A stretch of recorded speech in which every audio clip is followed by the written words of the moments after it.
La responsabilité. C'est quoi être responsable? Je vais vous l'expliquer autrement. Vous est-il déjà arrivé de songer à des phénomènes qu'on vit très souvent, mais on ne regarde pas beaucoup? Pendant qu'ici, chez toi, il fait nuit, il y a un endroit ici sur le globe terrestre où le soleil est en train de se lever. Donc pendant qu'il y en a un qui dort profondément, il y en a un autre qui est en train de se réveiller. Pendant qu'il fait très beau, il y a un soleil radieux chez toi. Quelque part là-bas, il y a une pluie ou des pluies torrentielles. Pendant qu'il fait plutôt bon, ailleurs encore,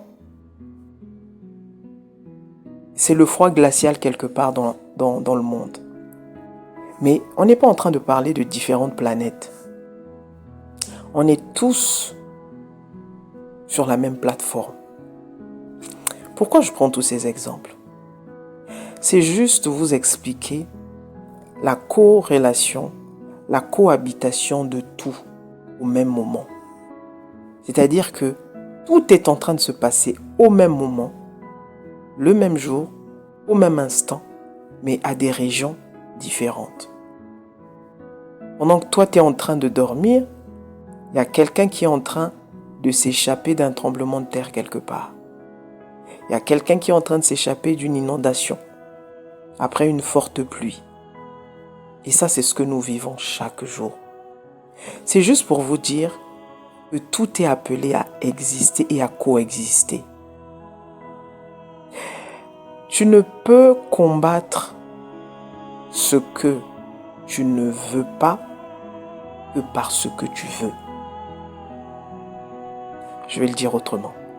Tu ne peux combattre, pour parler par exemple du mal, tu ne peux combattre le mal en devenant le bien. Si tu vas combattre le mal avec le mal, tu n'auras que plus de mal. Vous comprenez? En fait, tout coexiste, tout existe ensemble au même moment. Mais là-dedans, il y a des choses qu'il faut revoir, il y a des choses qu'il faut trier.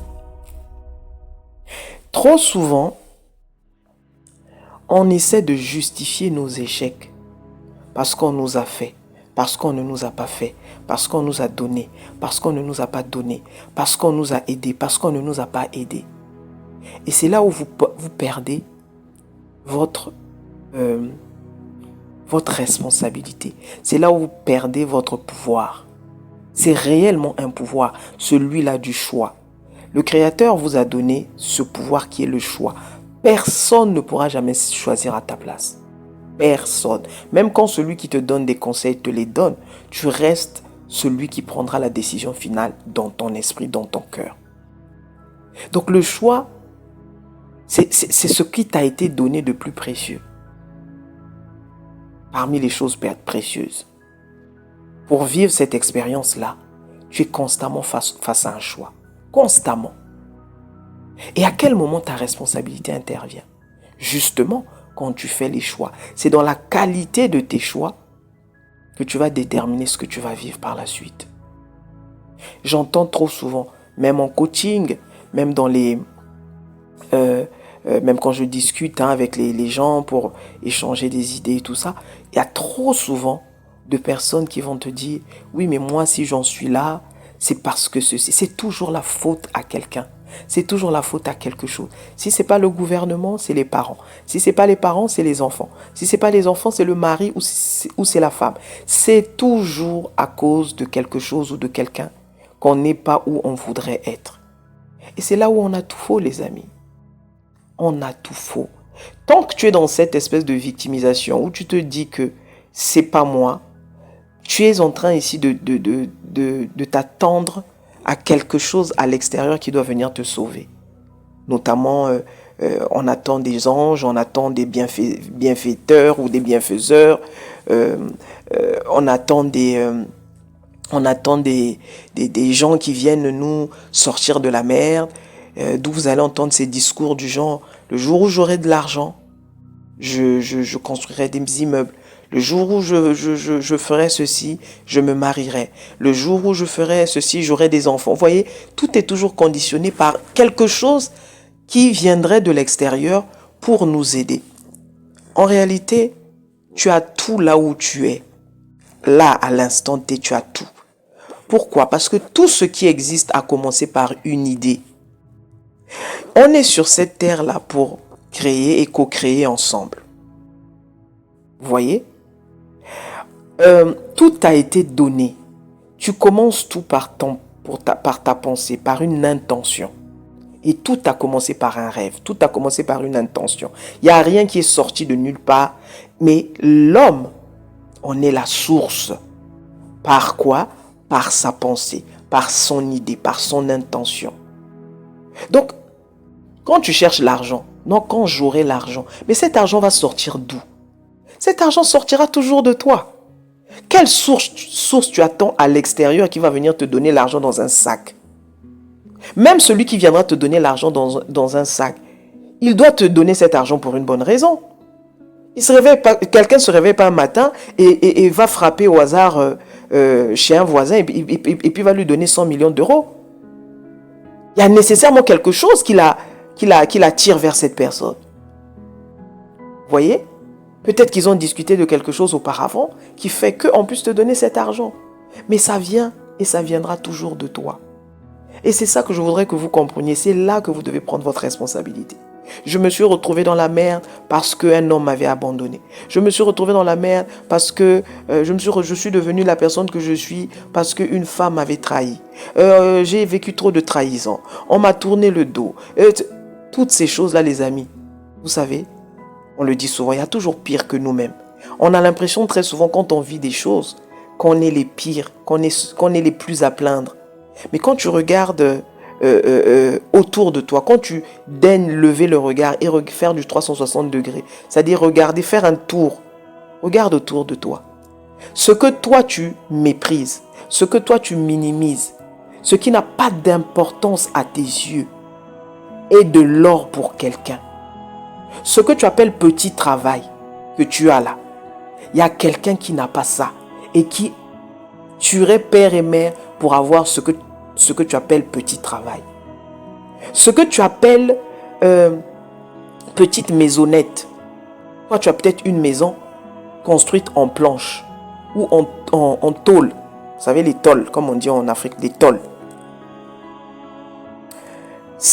Toi, au moins, tu as une tôle. Tu as essayé de bricoler une maison avec des tôles. Avec des tôles. L'accent sur le haut. Enfin, bref. Cette histoire-là, ce que toi, tu vois comme étant une petite maisonnette, il y a quelqu'un à côté qui dort sur le pavé. Il y a quelqu'un à côté qui dort à même le sol. Il y a quelqu'un à côté qui dort dans des marchés. Il y a quelqu'un à côté qui dort dans la rue, à la belle étoile, comme on dirait. Donc lui, il donnerait tout pour avoir ne fût-ce qu'un matelas. Et toi, c'est ce matelas que tu méprises. Vous comprenez? Donc, c'est vous faire prendre conscience de ce que vous avez. Vous savez, si vous voulez voir le mal, le négatif autour de vous, vous allez le voir. Mais si vous voulez voir aussi le bon, vous allez le voir. Donc, tout dépend de vous, de comment vous voulez, comment et dans quelle direction surtout vous voulez orienter votre pensée. Si vous voulez rester dans oui, ma maison n'est pas assez grande, je n'ai pas suffisamment de place, j'ai pas de moyens, tu peux rester dans ça. Mais je t'assure que si tu lèves un petit peu ton regard et que tu regardes autour de toi, il y a certains qui te voient comme si tu vivais dans un château. Ce que tu appelles petite maison là, où il n'y a pas d'espace, pour quelqu'un c'est un château. Donc, tu es roi pour quelqu'un, tu es reine pour quelqu'un, tu es bien pour quelqu'un. En fait, tout dépend de toi, comment tu veux voir la chose. C'est là où ta responsabilité intervient, mon ami. Cesse de blâmer les autres. Tout a été créé pour un but. Même ce que tu ne comprends pas est là pour quelque chose. Appelle le mal, critique le mal, rejette le mal autant que tu veux. Tant qu'on est sur terre, il coexistera avec le bien. Pour quelle raison? Pour que le bien soit reconnu, pour que le bien soit visible. Si le mal existait seul, tu ne ferais jamais l'expérience du bien. Parce que comment tu sais que ça c'est bien si tu n'as pas autre chose avec quoi le comparer? Puisque l'unité de mesure, si c'est l'unité de mesure, c'est que le mal, mais donc tout serait mal. Donc il faut faire une expérience différente qui te donne un élément ici de comparaison pour te dire non, j'ai fait l'expérience du chaud parce que j'ai déjà fait l'expérience du froid. C'est pour ça que tu peux appeler le chaud le chaud. Mais s'il n'y avait que le chaud qui existait, mais tu ne connaîtrais jamais le froid. Vous comprenez? Donc tout est là pour un but. Même ce que tu ne veux pas, même ce que tu n'aimes pas, même ce que tu ne comprends pas, est là pour un but. Et le but, c'est simplement l'évolution, l'expérience. La responsabilité, les amis, va vous faire évoluer, va vous faire avancer rapidement. Le problème, c'est que tu as donné ton pouvoir à tout ce qui est extérieur. À chaque fois qu'il t'arrive quelque chose, c'est toujours la faute de X, c'est toujours la faute de Y. Mais comme je dis, de la même manière que toi, tu as été trahi par cette femme et que tu as pensé que ta vie s'est arrêtée là, tu ne veux plus rien faire de ta vie parce que depuis cette trahison, tu ne veux plus rien faire de ta vie. N'est-ce pas? Depuis cette trahison, tu ne veux plus rien faire de ta vie. C'est ça, non? Maintenant, prends l'exemple autour de toi. Regarde ceux qui ont été trahis 15 fois, 10 fois, qui malgré les trahisons, se relèvent toujours et continuent d'avancer. Qu'est-ce qu'ils ont de plus que toi? C'est la question que tu dois te poser. Qu'est-ce qu'ils ont de plus que toi?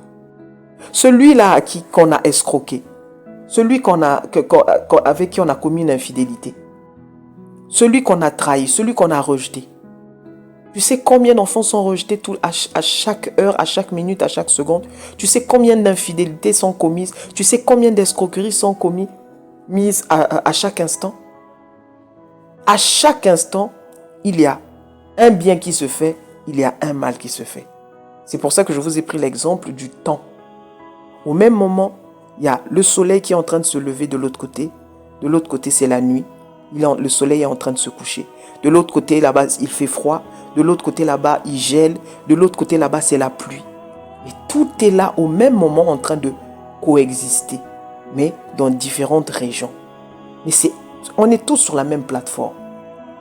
C'est la même chose pour le bien, le mal, ce que tu appelles le bien, le mal. Tu ne peux pas chasser, tant que tu es sur terre, les ténèbres. Les ténèbres ne sont que à cause de la lumière. Et ça, il faut que tu comprennes. C'est un fait. On ne parlerait pas de ténèbres si la lumière n'existait pas. Et vice-versa. Donc, ils coexistent ensemble. Et après, c'est toi qui fais le choix de ce que toi tu as envie d'être, de ce que toi tu as envie de vivre. Mais on est trop souvent identifié à nos expériences. Il y a des gens qui sont devenus amers. Il y a des gens qui ne veulent plus faire le bien. Mais vraiment, c'est-à-dire que quand vous voyez les bandits, quand vous voyez les gens qui tuent, les gens qui assassinent les autres, quand vous voyez les gens qui escroquent les autres, les gens qui sont capables de tuer père et mère, c'est pas parce qu'ils sont maudits, les amis. Parfois, c'est l'excès, c'est la conséquence de blessures très profondes. Ils ont été blessés, ils ont été rejetés, ils ont été trahis. Et ça a laissé une marque tellement indélébile en eux qu'ils n'arrivent plus à rebondir. Mais je te répète ici, si tu ne veux voir que le mal en quelque chose, tu ne verras que davantage de mal. Mais je peux t'assurer que si tu veux voir aussi le bien, même dans une situation chaotique, tu vas voir le bien. C'est une question de choix, c'est une question d'intention, c'est une question de décision. Et c'est là où ta responsabilité intervient. Tu choisis d'être amer. Ok, tu as vécu ce que tu as vécu. Maintenant, tu veux plus faire confiance à qui que ce soit. Est-ce que le fait que tu sois comme ça a amélioré ta qualité de vie? Est-ce que le fait que tu sois amer, est-ce que ça a amélioré tes conditions de vie? Comment tu vis avec les autres? Dans la relation avec les autres, dans la société, avec ta famille et tout le reste. Est-ce que c'est pour autant que tu peux dire que tu es heureux ou heureuse? Ce sont des questions à se poser. Je fais ce que je fais. Que les gens le sachent ou pas, c'est pas grave. Mais ta conscience sait ce que tu fais. D'accord? Mais je fais parce que, je prends un exemple, quelqu'un qui va se mettre à voler parce qu'il estime qu'on l'a trop trahi, les gens ont trop abusé de lui, les gens se sont trop servis de lui. Maintenant, il a décidé, lui, à son tour, de voler. Il vole à tout le monde. Dès qu'il rentre dans ta vie, il sait qu'il est dans ta vie pour te faire du tort, pour te causer du tort. C'est une décision profonde en lui par rapport à les blessures de son passé, par rapport à ce qu'il a vécu.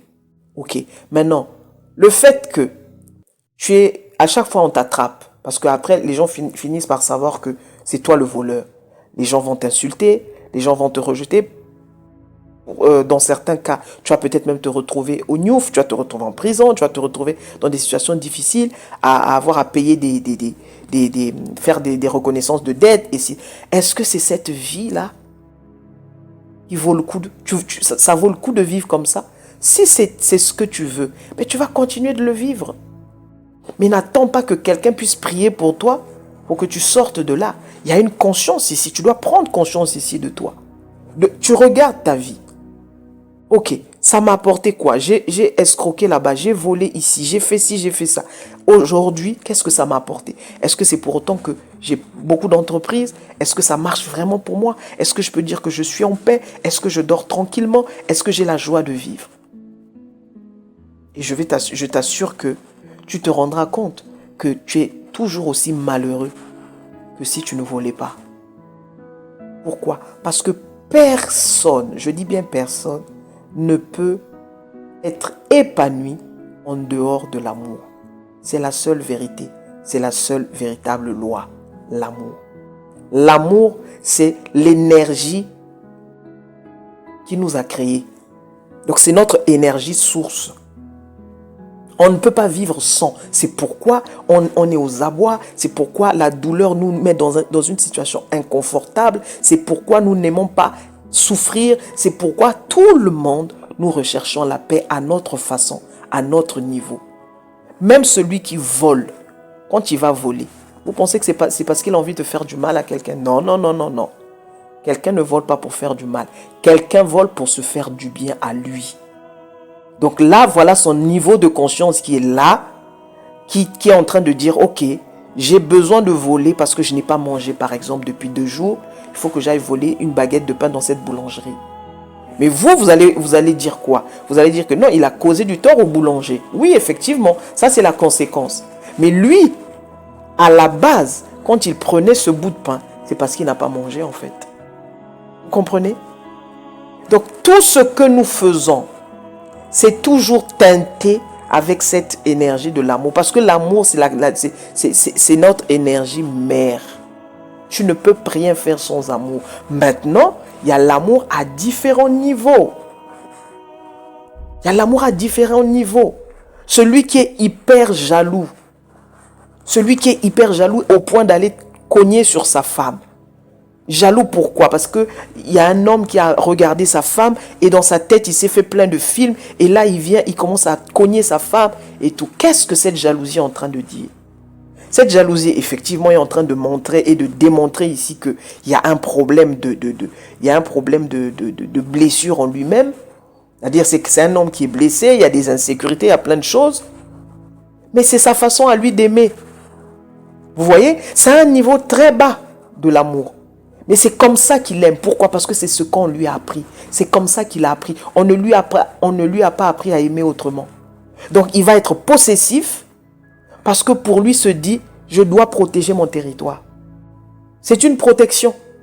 Mais il ne sait pas qu'en faisant ça, il est en train d'étouffer l'autre. Il ne sait pas qu'en faisant ça, il est en train de faire mal à l'autre. Pour lui, il va l'expliquer en disant, je le fais parce que je t'aime. Vous comprenez? Donc c'est vous expliquer ici la profondeur de l'amour. L'amour, c'est pas le bisounours, c'est pas seulement le bonjour, le tout est beau, tout est bien. Non. On vous a dit, on vous explique ici à chaque fois. Tout est création, tout est Dieu. Tout est Dieu. Dieu est en toutes choses. Mais puisque cette énergie mère, c'est l'amour lui-même. Maintenant, en fonction de ce que tu vis, en fonction de ce que tu as vécu, en fonction de ton expérience, tu vas développer un certain amour. Tu vas développer un certain niveau d'amour. C'est une question de conscience, ce que moi j'appelle des niveaux de conscience. Donc tu as un niveau de conscience où tu es encore peut-être à l'état animal. C'est un peu toutes les personnes les personnes hyper violentes qui n'ont pas de pitié, un peu comme font les animaux. Tu n'as pas de pitié, c'est la survie, c'est le côté je dois survivre. Mais quand il est en train de taper, je dois survivre, je dois protéger mon gang, je dois protéger mes arrières, je dois protéger mes intérêts. C'est toujours teinté dans le fond de ce message de l'amour. En fait, il est en train de faire tout ça parce qu'il y a ce besoin d'amour, mais à son niveau, à lui, son niveau de conscience. Oui, maintenant, c'est un niveau de conscience qui est bas, mais ça reste l'amour. C'est pour ça qu'on vous dit que le bien, le mal, c'est la même chose à différents niveaux simplement. C'est les deux faces d'une même pièce. Quand tu vas tout au bout là-bas, tu vas trouver le bien. Et quand tu vas encore plus loin, tu vas trouver le mal. C'est la même énergie, mais vue à différentes fréquences. Comprenez? Je voulais ici parler de votre responsabilité dans vos choix, dans ce qui vous arrive. Arrêtez de blâmer les autres. Tu n'as pas réussi, ce n'est pas à cause de ton père.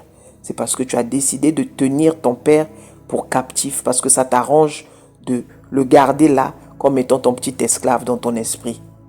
Il est devenu celui à cause de qui tu es dans cette situation. Pourquoi? Parce que tu ne veux pas prendre ta responsabilité en disant que non, je peux faire quelque chose de ma vie en dehors de mon père. Parce que des comme toi, il y en a plein. Des pires que toi, il y en a encore plein. Des gens qui ont vécu pire que ce que tu as vécu, mais qui ont réussi à s'en sortir. Donc, tu n'es pas une fatalité. Donc, ce que tu crois n'est pas une vérité, n'est pas une vérité absolue. Donc, change de point de vue, change de positionnement et tu verras. Change de positionnement, change de point de vue. Vous comprenez? C'est trop facile. Je ne me suis plus jamais relevé depuis que cet homme m'a quitté. C'est parce que tu as décidé de donner tout ton pouvoir à cet homme. Cet homme est parti. Il a refait sa vie, il a fait ses enfants, il a refait et tout va bien peut-être pour lui. Mais qu'en est-il de toi? Tu crois que tu as été créé pour ça? Qu'en est-il de toi aujourd'hui?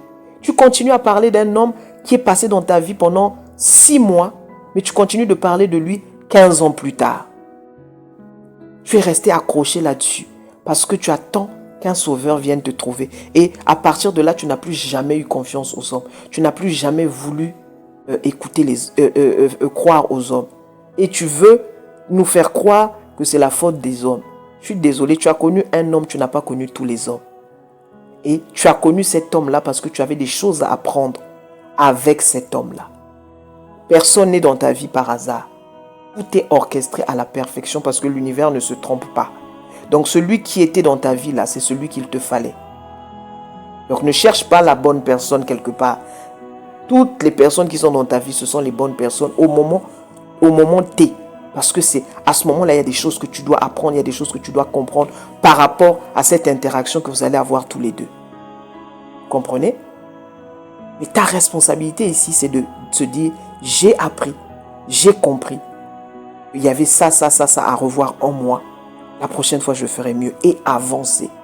Est-ce que c'est toujours facile? Absolument pas. Mais qui vous a dit que les choses sont faciles? Mais il faut juste, comme on dit, se retrousser les manches et puis se dire, je vais faire mieux. Parce que je ne peux pas rester là, stationné dans cet état stationnaire, me dire qu'il y a quelqu'un qui va venir me sauver. Et là, tu te rends compte, ça fait 10 ans, 15 ans, il n'y a jamais personne qui est venu. C'est toi qui as engendré tout ça. Tu n'es pas maudite, tu n'es pas maudit. Tu l'as engendré parce que tu es bloqué en toi-même. Maintenant, il faut que tu sortes, il faut que tu fasses un pas en avant, te disant que tout ce que j'ai vécu, c'est une expérience. Prends ta responsabilité, reprends ta souveraineté ici et dis-toi, je vais m'en sortir. Tu es né seul, tu mourras seul. Il n'y a pas un homme avec qui tu vas mourir. Il n'y a pas un enfant que tu vas emmener sous terre. Ça n'existe pas. Tout ce qu'on vient de trouver sur terre, on le laisse ici. Donc tu es là pour ton expérience à toi. Comprends-le une bonne fois. C'est toi et toi seul qui compte dans ton expérience. Tu vas faire au mieux, effectivement. Tu vas donner le meilleur de toi, oui. Mais à la fin, là, c'est toi qui compte. Donc, est-ce que ça vaut le coup de mettre un terme à ta vie, en tout cas à ton expérience, pour un individu que tu as rencontré au passage, mais plutôt que de le voir comme le diable qui est venu t'assassiner? Vois ce qu'il t'a appris. Il a montré en toi toutes les insécurités qui étaient en toi. Il a révélé en toi tout le manque de confiance, le manque d'estime en toi. Il a révélé toutes ces choses. Donc va travailler. Va travailler. Au lieu de te plaindre, au lieu de t'apitoyer sur toi-même, va bosser, mon ami. Arrête d'attendre ce secours qui ne viendra pas. C'est toi qui vas décider un matin, je ne peux plus vivre comme ça, je ne peux plus continuer de vivre comme ça. À partir de maintenant, je prends ma vie en main. Une fois que tu as cette conscience-là qui s'exprime en toi, tu vas voir que les choses vont commencer à bouger. Et tu vas te rendre compte, et on le dit souvent humainement, j'ai perdu 10 ans de ma vie, j'ai perdu 20 ans de ma vie. En fait, en réalité, tu n'as pas perdu 20 ans. Tu étais juste là où tu devais être en fonction de ton niveau de conscience. Donc si c'est 20 ans, ça sera 20 ans. Si c'est 15 ans, ça sera 15 ans. Si c'est 2 mois, ça sera 2 mois. Les amis, soyons responsables. Prenons nos responsabilités. Parce que quand tu fais comme je te dis là, faites souvent cet exercice. Je me plains. Mais qu'en est-il de mon voisin? Quand je regarde autour de moi, est-ce que j'ai pas déjà entendu des témoignages pires que ce que moi je vis là? Mais voir les gens s'en sortir. Donc si eux s'en sortent, c'est parce qu'il y a des choses qu'ils ont décidé de surmonter. Il y a des choses qu'ils ont décidé de transcender. Mais ça, c'est une volonté. Ça, c'est une décision. Ok? J'espère que ça parle à quelqu'un. C'était Genesis.